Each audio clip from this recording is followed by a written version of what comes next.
తరచూ టాయిలెట్కు వెళ్లాల్సి రావడం, రాత్రిలో ఎక్కువసార్లు లేవాల్సి రావడం మామూలుగా అయితే పెద్దగా కంగారు పడాల్సిన పని లేదు. కానీ ఒక వయసు వచ్చాక 50 ఏళ్లు పైబట్టాక ఇలాంటి మూత్రగండాలు ఎదురవుతుంటే మాత్రం ఆలస్యం చేయకుండా వెంటనే డాక్టర్ని సంప్రదించి తగిన పరీక్షలు చేయించుకోవాలి.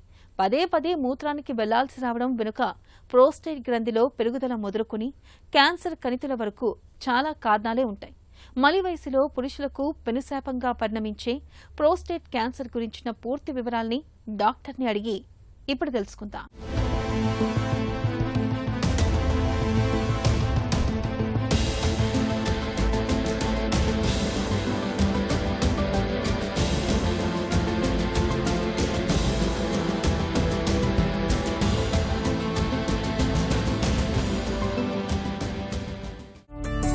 ప్రోస్టేట్ గ్రంథికి అసలు క్యాన్సర్ ఎందుకు వస్తుంది?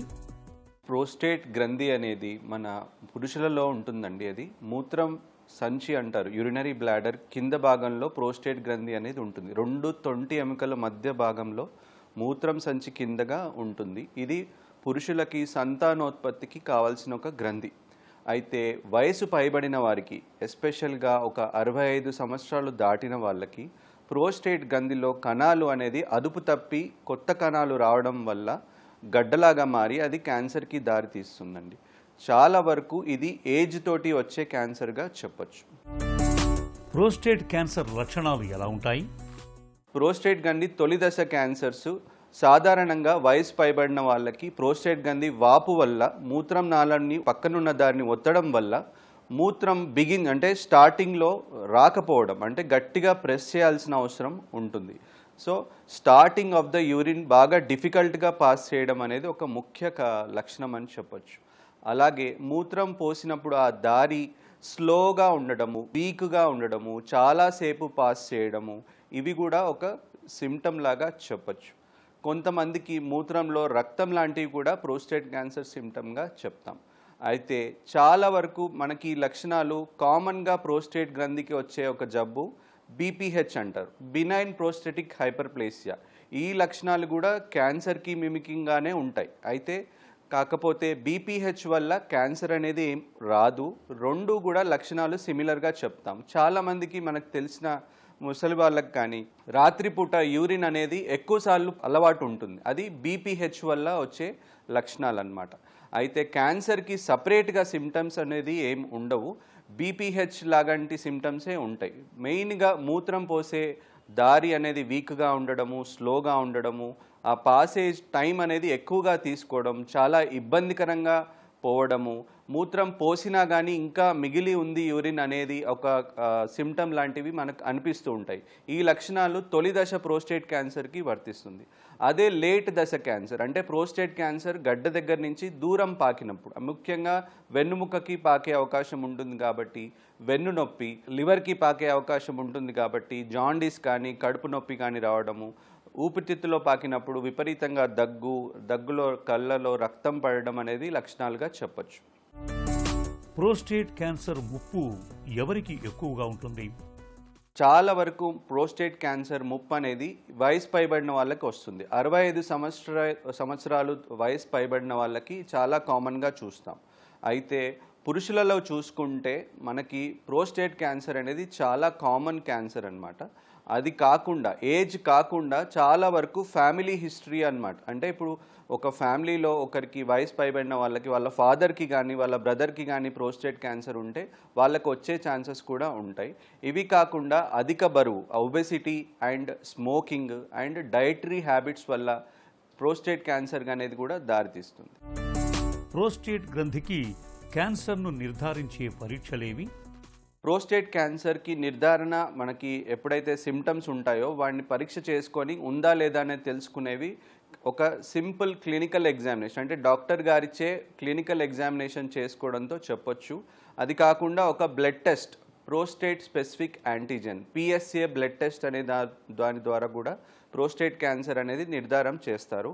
ఈ రెండు చేశాక ప్రోస్టేట్ క్యాన్సర్ కన్ఫర్మేషన్ కొరకు బయాప్సీ అంటారు, ఒక నీడిల్ లాంటిది పంపించి కొంచెం లోకల్ అనస్థీషియాలో బయాప్సీ చేశాక ప్రోస్టేట్ క్యాన్సర్ అనేది కన్ఫర్మ్ అవుతుంది.